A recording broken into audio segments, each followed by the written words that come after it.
9 or something like that. But that was a rarity. A rarity. Like, I don't know of any other kids that died of a gunshot, and that was like some playing with a gun when, like, you know, violence ensued and he got killed or whatever. Baltimore History Channel. And so when your generation came along, at 10 years old, y'all were more so in an environment where were more frequently losing their lives to violence, to gun violence and so forth. It was far more important that you kind of get it earlier than it was for my generation to get it early, you know? And that's because things were getting worse. By definition of that, things were getting worse, you know? So this lack of introspection. So I think it's what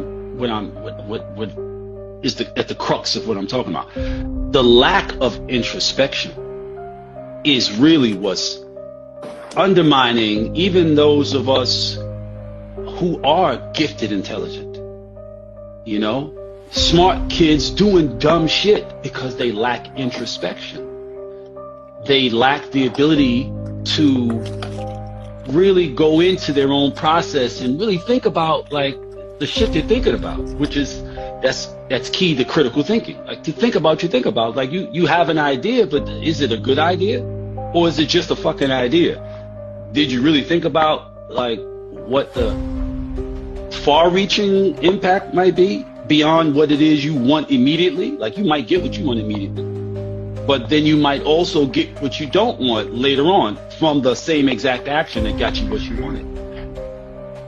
And the lack of that in older people is a serious problem. What up, Jay the CEO? Isaac Williams 620. What's going on with you? Money Meech 525. Thanks for tapping in, Money Meech. White Flame said, my uncle said you rarely seen grown folks arguing.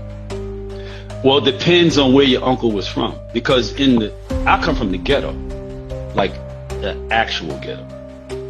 Harlem in the 60s was a fucking ghetto, and overrun with drugs and violence and every type of degradation you could think of. Ghetto tenement buildings from one end to the other. So people were unwell as a motherfucker.